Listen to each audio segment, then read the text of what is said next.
a very good morning to you. You're watching Times Now Live. I'm Pratibha. With the winter season here, Delhiites are once again facing what has become quite predictable. Endless days of toxic haze made worse by the stubble burning. In fact, the 24-hour average air quality index has spiraled to the severe zone now.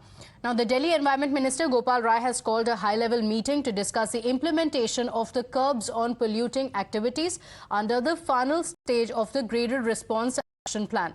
Now, the plying of four-wheel diesel light motor vehicles has been banned completely for now, and so is the entry of trucks into the capital. Other measures that might be ordered include temporary shutting of the schools, closure of non-emergency commercial activities, and there could also be the possibility of odd-even policy for private vehicles making a comeback. Now, in the neighboring Noida, the authorities have decided to partially shut schools. Students from primary to class 8th will from today attend online classes till the 8th of November. While the class 9th onwards, the students will attend regular school. The NCPCR, remember, had been calling for shutting of schools in Delhi and around due to the poor air quality.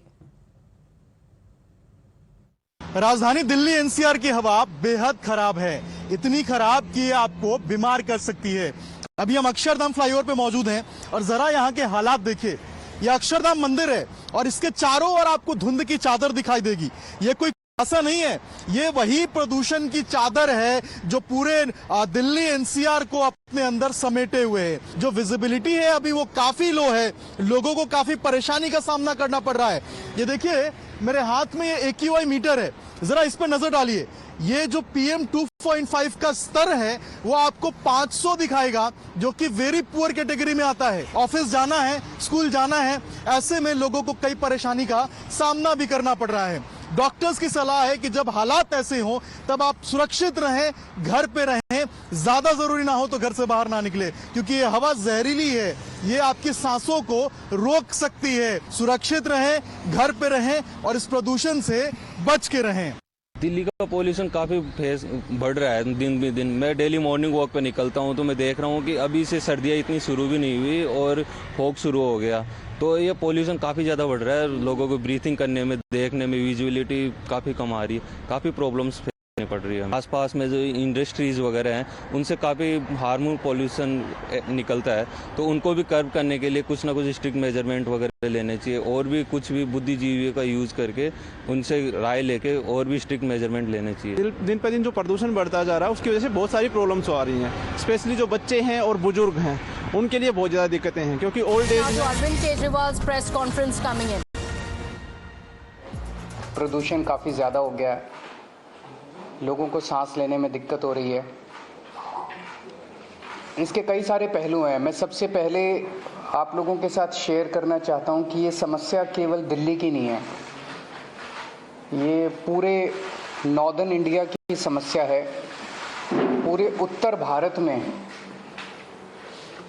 Delhi, Charkhi Dadri, Rohtak, Bhiwani, Gurgaon, Bahadurgarh, Jind, Manesar, Noida, greater Noida, Ghaziabad और राजस्थान में भिवाड़ी, इन सभी शहरों में हवा severe category में है। जितनी खराब दिल्ली में उतनी खराब इन सभी शहरों में है।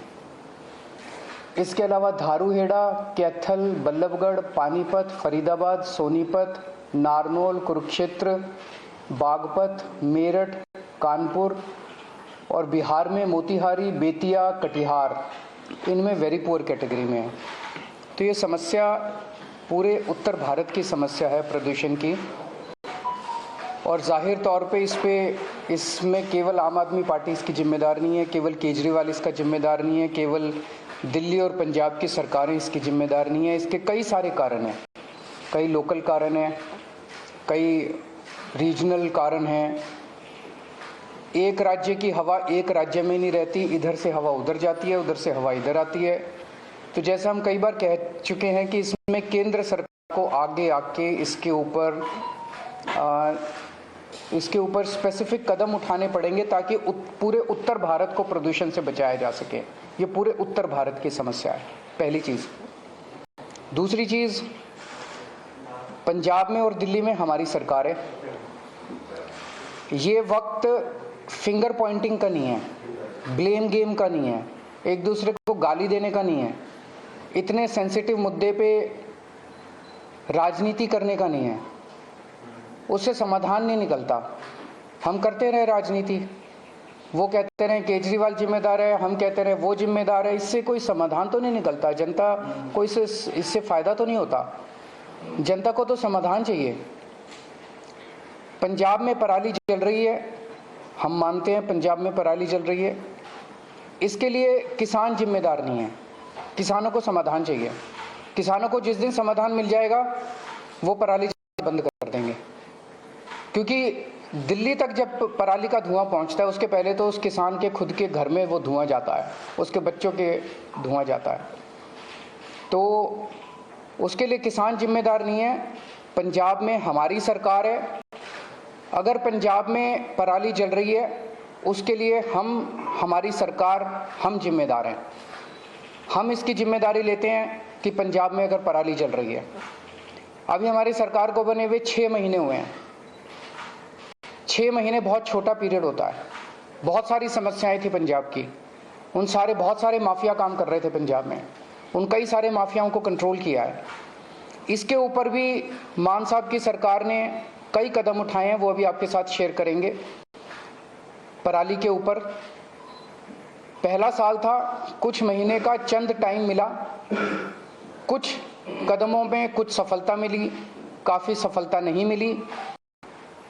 और मुझे उम्मीद है कि अगली साल तक, जब अब लगे हुए हैं इस पे, अगली साल तक पराली के जलने का इंसिडेंस काफ़ी कम होगा।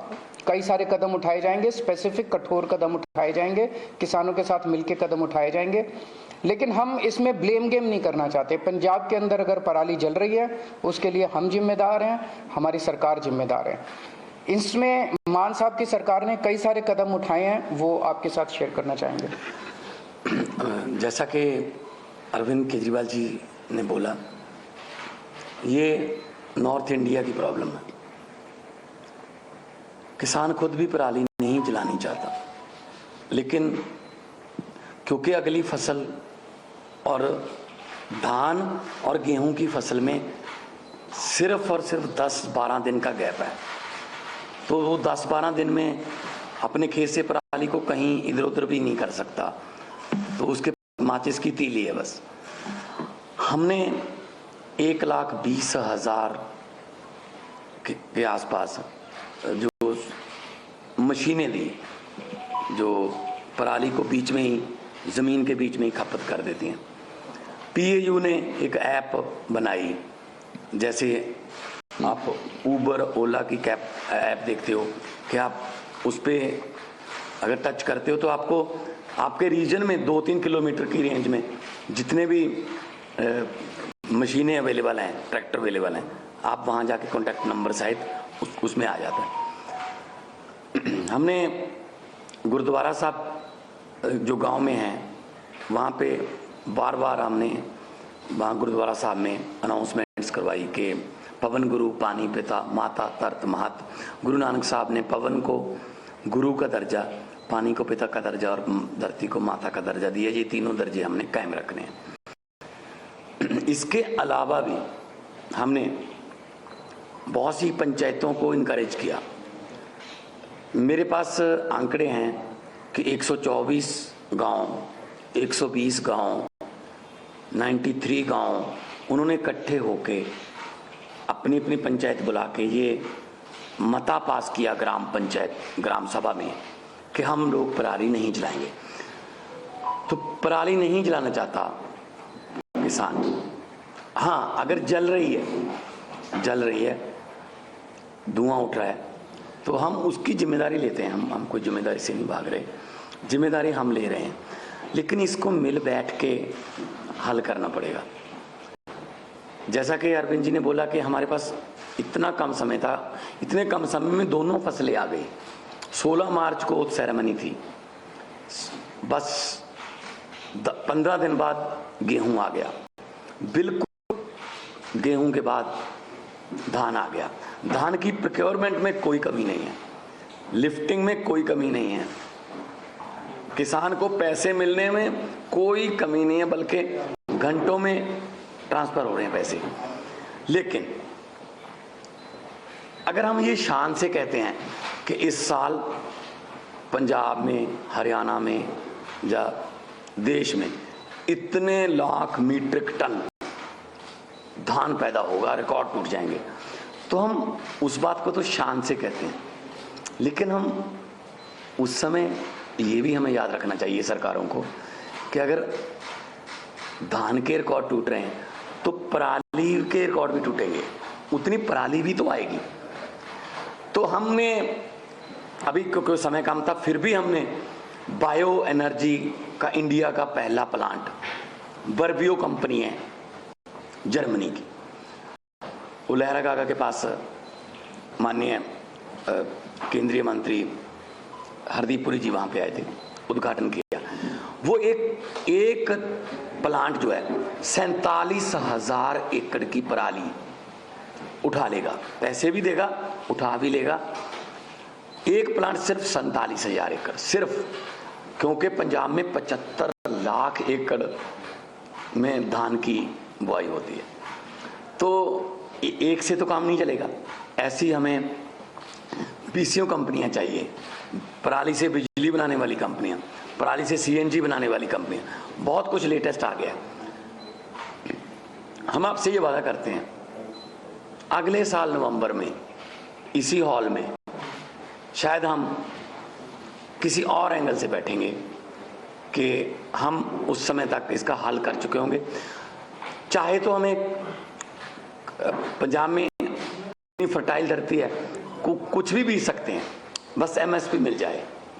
चाहे तो हम जो क्रॉप डाइवर्सिफिकेशन है उसकी तरफ जाएंगे, फसलों की अदला बदली में।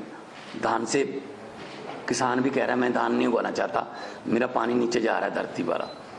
तो जिम्मेदारी लेते हुए being a head of the state Punjab, बहुत शहादत किया, बहुत एफर्ट अभी भी जारी हैं, जितनी देर तक ये क्लियर नहीं होता। लेकिन उसके लिए कोई एक जिम्मेदार आदमी नहीं है, उसमें ये नॉर्थ इंडिया की प्रॉब्लम है। और अगले साल तक हमने अभी से लग गए हैं कि अगले साल बहुत सा एरिया, बहुत, अभी मैंने 75 लाख एकड़ बोला है, 35 लाख एकड़ में पराली नहीं जलती, सिर्फ 40 लाख एकड़ में जलती है। 40 लाख एकड़ को भी हम कोशिश करेंगे कि कहीं और किसी और फसल का बदलाव हो जाए, किसान को उतने ही पैसे जितना धान बीज कर 1 एकड़ से उसकी कमाई होती है किसी और फसल से हो जाए, चाहे तो वो सरसों हो, चाहे बाजरा हो, सूरजमुखी हो, पॉपुलर हो, सब्जियां हो, लेकिन मार्केटिंग चाहिए। तो इसके लिए हमने अभी से काम शुरू कर दिया। तो मैं एक बार फिर ये कहना चाहता हूँ कि सेंटर सरकार को मिलकर बैठना चाहिए। ये नॉर्थ इंडिया का मुद्दा है, पूरे नॉर्थ इंडिया का मुद्दा है। जैसे कि सीएम साहब ने अभी शहरों के नाम गिनाए हैं, कुछ शहरों के नाम ऐसे हैं जो नहीं भी आए होंगे AQI में, तो एयर क्वालिटी इंडेक्स में। सो मैं बतौर मुख्यमंत्री पंजाब आपको आश्वासन भी देता हूं और जिम्मेदारी भी लेता हूं कि जो पराली जल रही है उसका कोई ना कोई हमने एफर्ट्स बहुत किए, कमी भी रह गई होगी, बहुत सी हमारी योजनाएं सफल हुई, बहुत सी नहीं भी सफल हुई, लेकिन किसानों के साथ बैठकर, उनके जथेबंदियों के साथ बैठकर हम अगले साल के लिए प्लान कर रहे हैं। और इस साल और कम हो, अभी हमने वो छोड़ा नहीं है कि हम छोड़ रहे हैं कि ऐसे जला दो या को। पर्चे दर्ज की बात है, पर्चे दर्ज करने से किसी भी चीज़ का इंडेक्स नहीं पता चलता आपको। अगर पर्चे कम दर्ज करेंगे तो इसका मतलब ये थोड़ी है कि पराली कम जली है। अगर किसी ने पर्चे दर्ज नहीं किए इसका मतलब ये थोड़ी पराली जल गई। जब ज़्यादा पर्चे दर्ज के लिए इसका मतलब ये। तो मेरा मतलब ये है किसान को ये भी ना लगे कि मैं अपराधी हूँ। किसान को अन्नदाता कहते हैं और अन्नदाता ही रखना है। ये जैसा अभी मान साहब ने कहा कि अभी भी स्थिति को कंट्रोल करने के लिए जो भी आने वाले दिनों में कदम उठाने की ज़रूरत है हम उठाएंगे। तो दिल्ली में कल से हम प्राइमरी स्कूल्स बंद कर रहे हैं, प्राइमरी क्लासेस बंद कर रहे हैं जब तक स्थिति में सुधार नहीं हो जाता। और ऑड इवन के ऊपर विचार चल रहा है कि ऑड इवन करने की ज़रूरत है, अगर ज़रूरत होगी तो ऑड इवन को लागू किया जाएगा।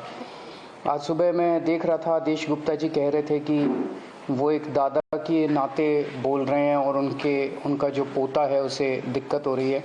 मैं उन्हें भरोसा दिलाना चाहता हूं आदेश गुप्ता जी कि आपका पोता मेरा भी पोता है और भरोसा रखिए कि हम पूरी कोशिश करेंगे, मिलके कोशिश करेंगे कि किसी भी बच्चे को किसी भी तरह की तकलीफ़ नहीं होनी चाहिए, उसके स्वास्थ्य से संबंधित, उसकी ज़िंदगी से संबंधित।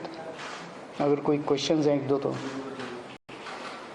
जो आप भगवंत मान साहब ने कहा जो पराली को लेकर इस पे सवाल उठ रहे थे कि जो केंद्र सरकार पे आप लोग कह रहे थे कि प्रस्ताव भेजा तो नहीं माना गया, उस समय उसके बावजूद कोई और कदम उठा सकते? नहीं, देखो 2 प्रस्ताव हमने भेजे थे। एक तो था कि 1500 आप दे दो, 500 दिल्ली गवर्नमेंट से ले लेंगे, 500 हम दे देंगे, 2500 रुपये पर एकड़ अगर उसको मिल जाएगा, वो दिहाड़ी वगैरह पे उसका खर्च होगा 1000 के आसपास, वो पराली को एक जगह पे रख लेगा निकाल के, अपनी फसल वो गेहूं की बीज देगा। लेकिन वो प्रस्ताव माना नहीं है। फिर हमने कहा कि बहुत सी कंपनियां ऐसी हैं जो पराली से बिजली बनाना चाहती हैं, बायोगैस बनाना चाहती हैं, उनके लिए फेडरल गवर्नमेंट से, सेंट्रल गवर्नमेंट से हमें परमिशन चाहिए थी, वो भी इतनी जल्दी में हो नहीं पाई। अभी भी हम कोशिश कर रहे हैं दोबारा कि चलो ये सीज़न हो गया तो अगला सीज़न तक तो कम से कम कर लें। तो हमारी तरफ से 1,20,000 हैप्पी सीडर्स बोलते हैं उसको, वो मशीनें चल रही हैं। मशीनों की अवेलेबिलिटी की कोई प्रॉब्लम नहीं है। हम गुरुद्वारा साहब में भी अनाउंसमेंट करवाते हैं कि जिसको मशीन चाहिए इस गांव मशीन, भाई 4 मशीन, 2 ट्रैक्टर हैं, अगर आपके पास अकेला ट्रैक्टर है, मशीन नहीं है तो आप मशीन वहाँ से ले आएँ। अगर आपके पास ट्रैक्टर भी नहीं है तो ट्रैक्टर समेत भी मशीन मिलती है।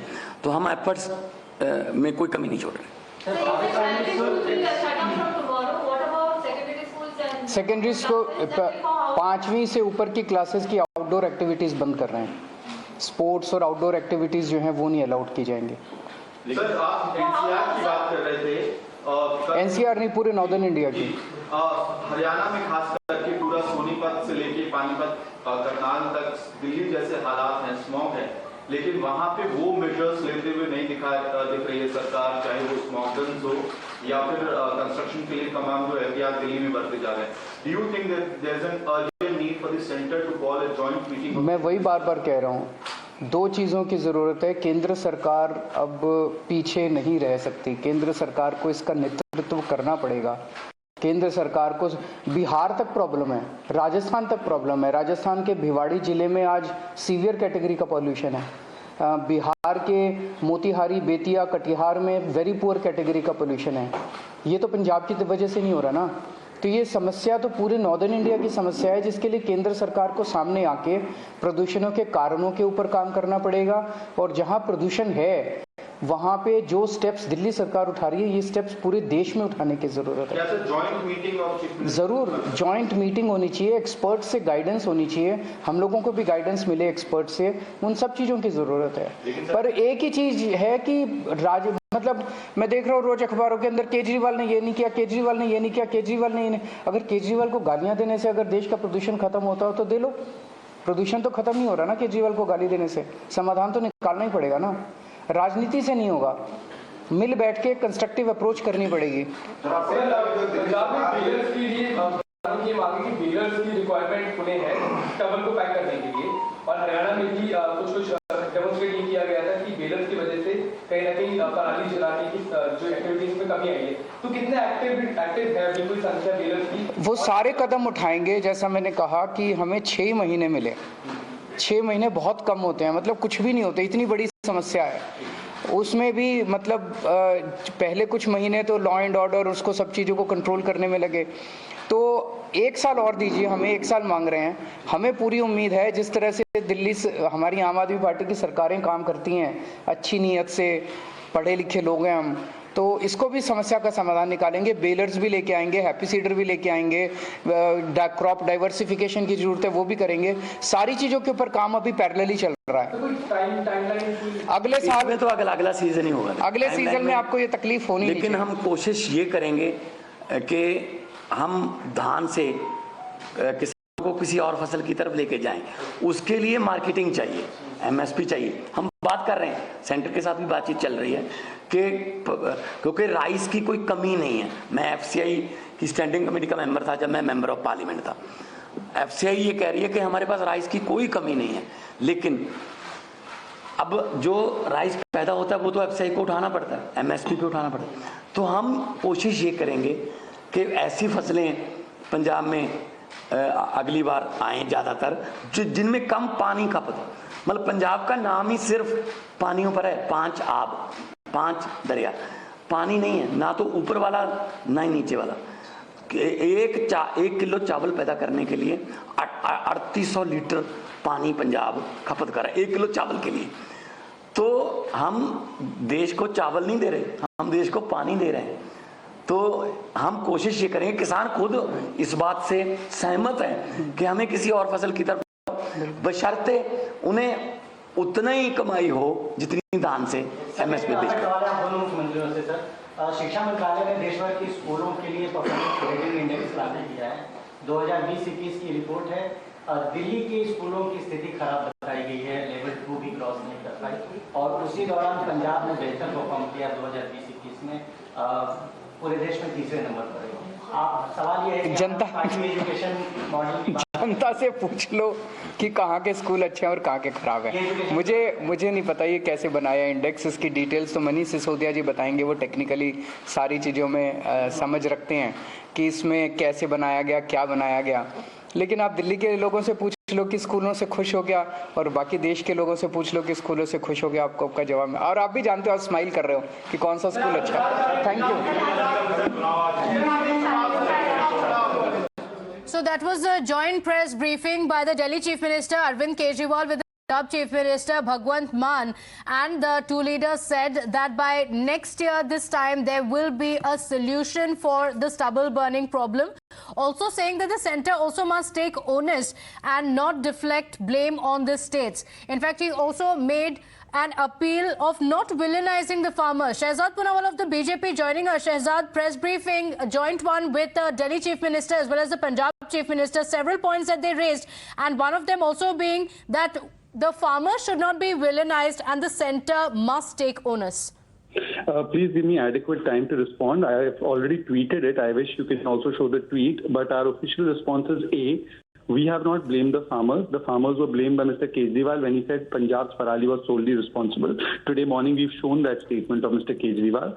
Second, 6 months may be short time for Punjab, but what about the causes of pollution in Delhi, which are the internal causes like road dust, like construction dust, industrial pollution, etc. That is the question that he should answer and should not escape from, because it's 8 years. We started off by saying that pollution is not a political issue, it's a people's issue. Parents, teachers, experts, NCPCR, Times Now, journalists, everyone were demanding that the schools should have been shut. When schools were shut in Noida and other places and GRAP 4 was already implemented, why did it take so much time for Mr. Kejriwal to come and announce it and to take credit? We are saying that this has only happened because this morning we did the PC, we said we will go to the LG. Parents, experts were with us and were willing to come on the streets, and therefore under pressure Mr. Kejriwal has taken the final decision now to shut the schools. But why did he delay? Out of 10 children, 8 children are suffering from respiratory problems. Who is responsible? AQ has gone to 500 plus. Who is responsible? And who is responsible for the Delhi's pollution internally? What is the responsibility of the Chief Minister in the last 8 years? Trying to deflect it onto one or the other issue, or to say this is Kisan Virodhi. You blame the Kisans, and this Parali issue will get in 10-15 days. Will Delhi's air be any cleaner? Therefore, Mr. Kejriwal, don't run away from your responsibility.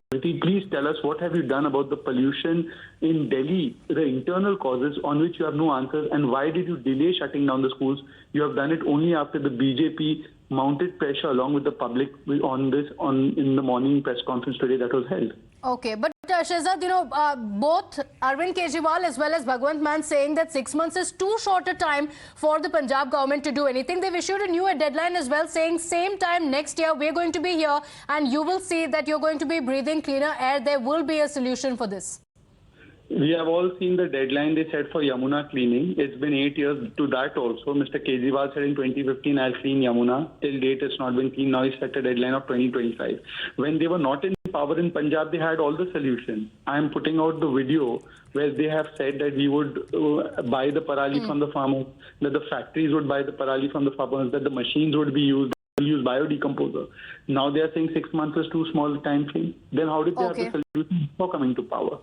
Okay, all right. Shehzad, thank you for joining us. Delhi Pradesh Congress Committee President Anil Chaudhary also on the broadcast with us. Mr. Anil Chaudhary, you heard what Arvind Kejriwal and Bhagwant Mann said, and they said that Punjab was in such a bad state when the Aam Aadmi Party came to power that in 6 months they didn't have enough time to tackle the stubble burning problem. जी मैंने अभी देखा और सुना उनको। मैं अभी Anand Vihar smoke tower से निकला हूं और जो दिल्ली की आबो हवा है, ये लगातार हम इस पे प्रश्न उठा रहे थे। सवाल ये उठता है कि अरविंद को इतना समय क्यों लगा ये एक्सेप्ट करने के लिए। कल तक जो अरविंद बयानबाजी कर रहे थे, ये दर्शाता है कि अरविंद लगातार अब तक झूठ बोल रहे थे, गुमराह कर रहे थे, और अब आकर के ये एक्सेप्ट कर रहे हैं। तो अरविंद को मैं कहना चाहता हूँ, तुरंत अपने मुख्यमंत्री का इस्तीफा कराएं, खुद भी इस्तीफा दें, क्योंकि आपको दिल्ली की चिंता नहीं है। और मैं ये दावा कर रहा हूं कि अरविंद हमेशा सोए रहते हैं। मैं पिछले 2.5 साल से अरविंद को जगा रहा हूं, चाहे वो कोरोना का इशू रहा हो, शराब पॉलिसी हो, या अभी इस पॉल्यूशन को लेकर के बार बार सुझाव भी दिए गए। और अरविंद जो बात बोल रहे हैं कि 6 महीने हमें सिर्फ हुए, अरविंद को 8 साल हो गए दिल्ली में। दिल्ली के अंदर यदि कोई व्यक्ति 8 साल से पद में बना हुआ है और ये कहे कि सिर्फ 6 महीने हमें पंजाब में हुए हैं, आप दावा करते थे कि हमें मौका दीजिए, हम 1 दिन में सुधार देंगे, हम 1 बार में सुधार देंगे। तो अरविंद फिर से इस तरह की बात करके गुमराह कर रहे हैं। सच ये, यदि गलती हुई है, आप कह रहे हैं आप फेल हो, तो आपको कोई हक नहीं बनता पद पे बने रहने का। मैं कहना चाहता हूं तुरंत आप इस्तीफा दें, क्योंकि आपने इस शहर को विश्व में सबसे प्रदूषित शहर की श्रेणी में ला करके जो उपाधि दिलाई है, बदनामी की ये उपाधि है, इसमें कोई खुश होने वाली बात ना अरविंद के लिए ना इस शहर के लिए। तो इस पहचान, जिस शहर की पहचान दी है, उसके लिए ये शहर तो माफ नहीं करेगा, लेकिन अरविंद की गलती को तभी सुधार या भूल माना जा सकता है जब वो इस्तीफा दे। जी अनिल जी, उन्होंने कुछ और समय मांगा है। ये कहा है कि अभी सिर्फ 6 महीने हुए हैं और अगले 1 साल में उनके पास एक परमानेंट सोल्यूशन रहेगा। By next year this same time there will be a solution for stubble burning, वो कहा है इन्होंने। देखिए, पंजाब के संदर्भ में वो समय मांगने की बात कर रहे हैं, लेकिन दिल्ली पे मैं प्रश्न पूछता हूँ, दिल्ली में उस समय क्या हुआ? आपका जो पराली घोल को लेकर के दावे किए जाते थे, उस पर लगभग 23 करोड़ रुपए अपने प्रचार प्रसार पे खर्च कर दिया। 78 लाख रुपए का घोल था। कौन जवाब देगा? आप लगातार जो बयानबाजी कर रहे थे, दिल्ली की जनता को गुमराह कर रहे थे, उस पे अरविंद क्या बोलेंगे? और दूसरी बात, 2015 के बयान देखिए, क्योंकि प्रदूषण है, चाहे पानी का प्रदूषण हो या वायु प्रदूषण हो। यमुना की क्या स्थिति है? क्या हुआ? उन्होंने कहा था कि दिल्ली की मैं 1.5 करोड़ आबादी को डुबकी लगवाऊंगा। क्या हुआ इस बार आस्था के पर्व छठ पर? क्यों आपने एनजीटी का सहारा लेकर के छठ नहीं मनाने दी? तो सवाल ये है कि आप पंजाब में तो कहते हैं कि ठीक है 6 महीने हमें हुआ है, टाइम चाहिए, लेकिन दिल्ली में तो सफिशिएंट टाइम था। क्या बदला दिल्ली के अंदर? दिल्ली पे देखिए, शीला जी और कांग्रेस जब सरकार थी, यदि कोर्ट कोई टिप्पणी किया करता था तो पॉलिसी बनती थी और उस पर लगातार काम होता था 12 महीने। अभी सच्चाई ये है कि अरविंद केवल जब प्रदूषण बढ़ने लगता है तब एक तरह से नियम लाके रख देते हैं और दिल्ली को भगवान भरोसे छोड़ देते हैं। मैं ये कहता हूं, उस समय शीला जी के समय में याद होगा, बड़ा चैलेंज था डीजल की गाड़ियों को सड़कों से हटाना, टैक्सी, ऑटोज, पब्लिक ट्रांसपोर्ट में सुधार लाना, मेट्रो जो फेज 1 फेज 2 आप देखेंगे, कई ऐसे बड़े उदाहरण थे जिसपे कांग्रेस निरंतर काम कर रही थी। फ्लाईओवर्स बन रहे थे, सड़कें बन रही थी। अगर पंजाब में समय नहीं था तो फिर दिल्ली में क्यों कुछ नहीं किया? Okay, Anil Chaudhary, thank you for joining us. Congress and the BJP asking, if you're saying 6 months was not enough time in Punjab, what about Delhi? You've been in power in the national capital. What are the steps that have been taken to curb the air pollution in the national capital? Listen in to the press conference of Arvind Kejriwal and Bhagwant Mann and the claims that were made by the Delhi CM. Kejriwal इसका जिम्मेदार नहीं है, केवल दिल्ली और पंजाब की सरकारें इसकी जिम्मेदार नहीं है। इसके कई सारे कारण हैं, कई लोकल कारण हैं, कई रीजनल कारण हैं। एक राज्य की हवा एक राज्य में नहीं रहती, इधर से हवा उधर जाती है, उधर से हवा इधर आती है। तो जैसा हम कई बार कह चुके हैं कि इसमें केंद्र सरकार को आगे आके इसके ऊपर